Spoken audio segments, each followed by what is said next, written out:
Hello, അപ്പോൾ എല്ലാവർക്കും വീണ്ടും ഒരു പുതിയ വീഡിയോയിലേക്ക് സ്വാഗതം. എല്ലാവരും ഇവിടെ സുഖമായിട്ടിരിക്കണമെന്ന് വിചാരിക്കണോ? നമ്മളിവിടെ സുഖമായിട്ടിരിക്കണോ? നമ്മളെ ഒരു വീട്ടമ്മ ചെയ്യുന്ന വീട്ടിലെ കുറച്ച് പരിപാടികളുണ്ടല്ലോ, അതൊക്കെ നിങ്ങളൊന്ന് ആലോചിച്ച് നോക്കിയേ. ഒരു നെവർ എൻഡിങ് പ്രോസസ്സ് അല്ലേ? ഒന്ന് കഴിഞ്ഞാൽ അടുത്തത്, അടുത്തത് കഴിഞ്ഞാൽ അടുത്തത്, അങ്ങനെയും നീളും. നമ്മളെ ഇൻറ്റൻഷനലി ഓക്കെ എനിക്കിന്ന് പണിയെടുത്ത് മടുത്തു എന്ന് തോന്നി നമ്മൾ നിർത്തുമ്പോഴല്ലേ വീട്ടു ജോലി നിൽക്കുക. അല്ലെങ്കിൽ എവിടെയെങ്കിലും എന്തെങ്കിലുമൊക്കെ ആയിട്ട് നമുക്ക് എപ്പോഴും എന്തെങ്കിലുമൊക്കെ ജോലി ഉണ്ടായിരിക്കും. അതിൻ്റെ ഇടയിൽ പലപ്പോഴും ഈ റെസ്റ്റ് എടുക്കാനും നമ്മളെ തന്നെയൊക്കെ മറന്നു പോകാറുണ്ട് അല്ലേ? ഇപ്പം എല്ലാവരും ഭയങ്കര ട്രെൻഡിങ് ആയിട്ട് യൂട്യൂബിലും എല്ലായിടത്തും ചർച്ച ചെയ്യുന്നതാണ് ജാപ്പനീസ് ഹോം മേക്കിംഗ് ടിപ്സ്. ഇതെല്ലാം ഞാനും അതിൻ്റെ പിറകെ തന്നെയായിരുന്നു. ഞാൻ കുറച്ച് മുന്നേ സ്റ്റാർട്ട് ചെയ്തതെന്ന് എനിക്ക് തോന്നുന്നു, അറിയില്ല കേട്ടോ. അപ്പോൾ അതെന്തുകൊണ്ടാണ്?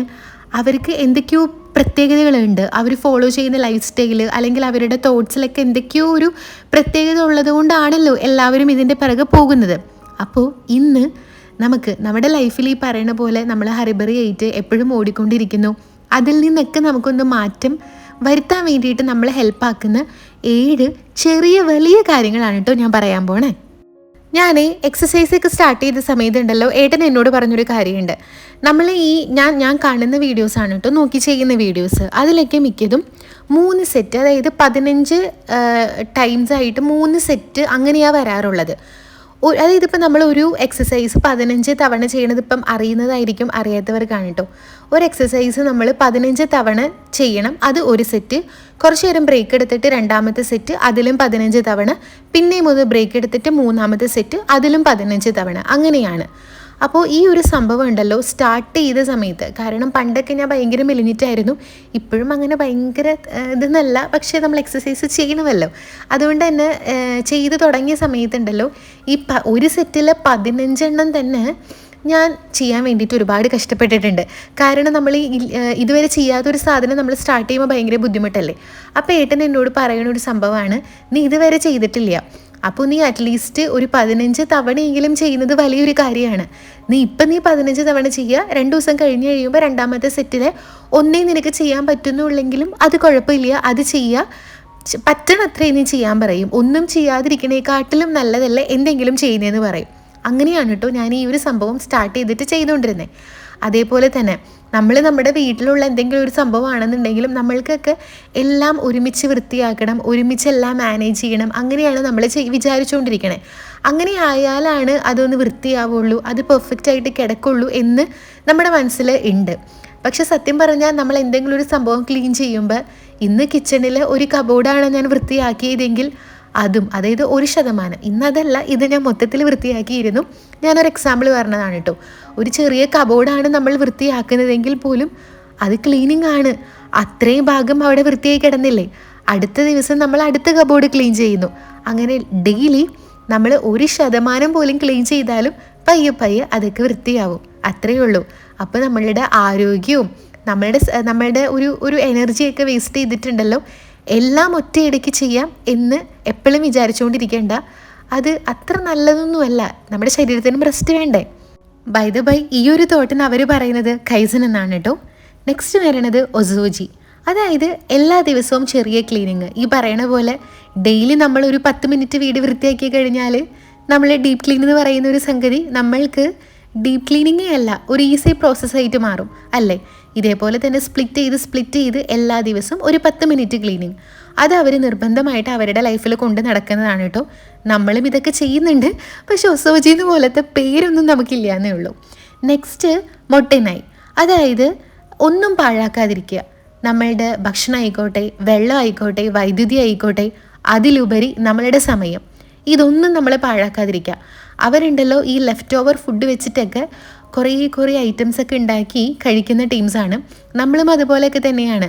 പഴങ്കഞ്ഞിയുണ്ട്, അതേപോലെ തന്നെ നമ്മളിപ്പോൾ ഒരുപാട് പഴയ പുട്ട് വെച്ചിട്ട് ഉപ്പുമാവ് ഉണ്ടാക്കുന്നു. അങ്ങനെ വെറൈറ്റി ആയിട്ടുള്ള ഒരുപാട് നമ്മൾ ചെയ്യുന്നുണ്ട്. ഒരു തരി പോലും ഭക്ഷണം നമ്മൾ അനാവശ്യമായിട്ട് പാഴാക്കാതിരിക്കുക. അതുപോലെ വെള്ളം, ഇലക്ട്രിസിറ്റി, ടൈം, ഇതൊക്കെ നമ്മൾ മാത്രമല്ല വരുന്ന തലമുറയ്ക്കും ഇതൊക്കെ നമ്മൾ ശീലിപ്പിച്ചു കൊടുക്കുക. പിന്നെ നമ്മുടെ വാബി സാബി, ഇതിനെക്കുറിച്ചൊക്കെ ഞാൻ ഓൾറെഡി വീഡിയോ ചെയ്തിട്ടുണ്ട്. അതുകൊണ്ടാണ് കേട്ടോ ഞാൻ ഭയങ്കര എക്സ്പ്ലെയിൻ ചെയ്തിട്ടൊന്നും ഇത് സംസാരിക്കാതെ, എല്ലാം കൂടെ ഒന്ന് ചെറിയൊരു ഇതായിട്ട് ഒരു ക്യാപ്സ്യൂൾ പരുവത്തിൽ ഇവിടെ അങ്ങ് പ്രസൻറ്റ് ചെയ്യാമെന്ന് വിചാരിച്ചു കേട്ടോ. ഹാബി ഇപ്പം എന്താണ് ഈ പറയണ പോലെ നമ്മളെല്ലാം വീഡിയോസും എല്ലാം കണ്ടിട്ട് എപ്പോഴും നമ്മൾ പെർഫെക്റ്റ് ആവാൻ വേണ്ടിയിട്ട് ശ്രമിച്ചുകൊണ്ടിരിക്കുകയാണ്. ഞാൻ എപ്പോഴും പറയും, എങ്ങനെയൊക്കെ ശ്രമിച്ചാലും നമുക്ക് പെർഫെക്റ്റ് ആവാൻ പറ്റില്ല. അതേപോലെ തന്നെ ഒരു പെർഫെക്റ്റ് വീട് നമ്മൾക്ക് ഉണ്ടാക്കിയെടുക്കാൻ വേണ്ടി പറ്റുമൊന്നുമില്ല. ഈ എന്താണ് അതുകൊണ്ട് തന്നെ നമ്മൾക്കിപ്പോൾ ഒരു ദിവസം വയ്യാണ്ടായി കഴിഞ്ഞാൽ നമ്മളുടെ വീട് അലമ്പായി കിടക്കുന്നു എന്നോർത്ത് ആരും ടെൻഷൻ അടിക്കേണ്ട. ഇതൊക്കെ മനുഷ്യന്മാർ സഹജമാണ്. നമ്മൾ താമസിക്കുന്ന ഒരു സ്ഥലമാണ്. അതേപോലെ തന്നെ നമ്മൾ റോബോട്ടല്ല, നമ്മൾ എന്താ പറയുക, പച്ചയായിട്ടുള്ള മനുഷ്യന്മാരാണ്. അതുകൊണ്ട് എപ്പോഴും എല്ലാ കാര്യങ്ങളും നമ്മൾക്ക് ഒരിക്കലും പെർഫെക്റ്റ് ആയിട്ട് ചെയ്യാൻ സാധിക്കില്ല.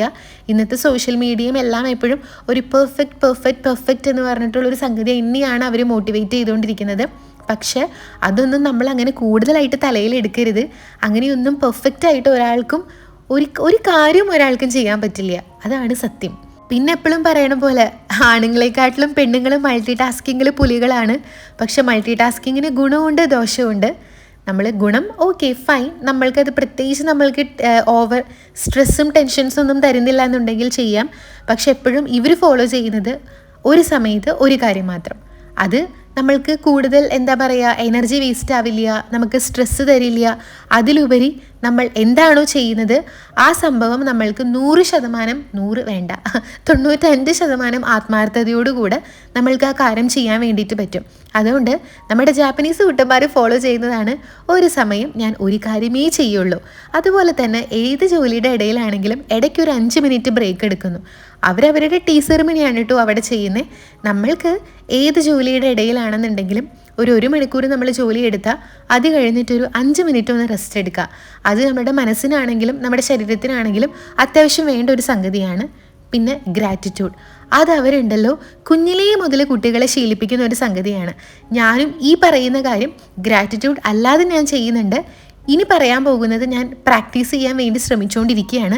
ഞാനതെൻ്റെ അമ്മൂമ്മ ചെയ്യണം ഞാൻ കണ്ടിട്ടുണ്ട് കേട്ടോ, എൻ്റെ പപ്പയുടെ അമ്മ. ഒന്നാമത്തെ കാര്യം നമ്മൾ ഗ്രാറ്റിറ്റ്യൂഡ്, അത് ഞാൻ പറയാറുണ്ട്. നിങ്ങൾക്ക് ഈ രാവിലെ എഴുന്നേറ്റിട്ടൊക്കെ അതിന് വേണ്ടി സമയം സ്പെൻഡ് ചെയ്യാൻ പറ്റില്ല എന്നുണ്ടെങ്കിൽ പോലും രാത്രി ഉറങ്ങണേക്കാട്ടിലും മുന്നുണ്ടല്ലോ ആ ദിവസം നമ്മുടെ ലൈഫിൽ സംഭവിച്ചിട്ടുള്ള 3 കാര്യങ്ങൾക്ക് നിങ്ങൾ നന്ദി പറയുക. ഒരു മാസം നിങ്ങൾ ട്രൈ ചെയ്ത് നോക്കി, ഡിഫറൻസ് മനസ്സിലാവും. പിന്നെ ഇവർ ഭക്ഷണം കഴിക്കണേക്കാട്ടിലും മുൻപ് ഭക്ഷണം കഴിച്ചതിന് ശേഷവും ഇവർ താങ്ക്സ് പറയാറുണ്ട്. ഞാനത് ശ്രമിച്ചുകൊണ്ടിരിക്കുകയാണ്, പക്ഷെ ശീലമില്ലാത്തതുകൊണ്ട് എനിക്കത് പറ്റുന്നില്ല. നമ്മൾ എപ്പോഴും ഇവർ പറയണ പോലെ എത്രയൊക്കെ നമ്മൾ നന്ദി പറയുന്നു അതനുസരിച്ച് നമ്മുടെ ലൈഫിൽ സന്തോഷം നമുക്ക് ഫീൽ ചെയ്യും എന്നാണ് അവർ പറയുന്നത്. സോ ഈ ഭക്ഷണം കഴിക്കണേക്കാട്ടിലും മുന്നും കഴിച്ചതിന് ശേഷവും നന്ദി പറഞ്ഞ് ശീലമില്ലാത്തവർ എന്നെ പോലെ ഇന്ന് മുതൽ നമുക്ക് അത് ശീലിച്ച് തുടങ്ങാം കേട്ടോ. ഇത് കൂടുതലായിട്ട് ഞാൻ എക്സ്പ്ലെയിൻ ചെയ്യാത്തത് ഓൾറെഡി ഇതിൻ്റെയൊക്കെ സെപ്പറേറ്റ് വീഡിയോ ഞാൻ ചെയ്തിട്ടുണ്ട്. കാണാത്ത ആരെങ്കിലും ഉണ്ടെന്നുണ്ടെങ്കിൽ ചെറിയൊരു രൂപത്തിൽ ഇതൊക്കെ ഒന്ന് അറിഞ്ഞോട്ടെ എന്ന് വിചാരിച്ചിട്ടോ. എൻ്റെ കിച്ചൺ കണ്ടല്ലോ, ഈ വാൾപേപ്പറൊക്കെ ഫസ്റ്റ് ടൈം ഒട്ടിക്കുന്നതുകൊണ്ട് അത്ര കണ്ട് പെർഫെക്റ്റ് ആയിട്ട് എല്ലായിടത്തും ഒട്ടിക്കാൻ പറ്റിയിട്ടില്ല. പക്ഷേ ഇങ്ങനെ മാറി നിന്ന് നോക്കുമ്പോൾ എനിക്ക് ഒരുപാട് ഇഷ്ടപ്പെട്ടു. ആ ലൈറ്റ് ഷെയ്ഡ്സ് ആയതുകൊണ്ട് കുറച്ചും കൂടെയൊക്കെ എന്താ പറയുക, കിച്ചണിന് നല്ല ബ്രൈറ്റ്നെസ് ഒക്കെ വന്നിട്ടുണ്ട് കേട്ടോ. പെർഫെക്റ്റ് ആയിട്ട് എനിക്ക് ഒട്ടിക്കാൻ പറ്റിയിട്ടില്ല, എല്ലാം പെർഫെക്റ്റ് ആക്കാൻ പറ്റില്ലല്ലോ. എനിക്കിഷ്ടപ്പെട്ടിട്ടുണ്ട്. നിങ്ങൾക്ക് ഇഷ്ടപ്പെട്ടോ ഇല്ലയോ എന്നുള്ളത് കമൻറ്റ് ചെയ്യുക. ഇനിയും പരിപാടികൾ ബാക്കിയുണ്ട്. അപ്പോൾ നമുക്ക് അടുത്ത വീഡിയോയിൽ കാണാം. ടാറ്റാ.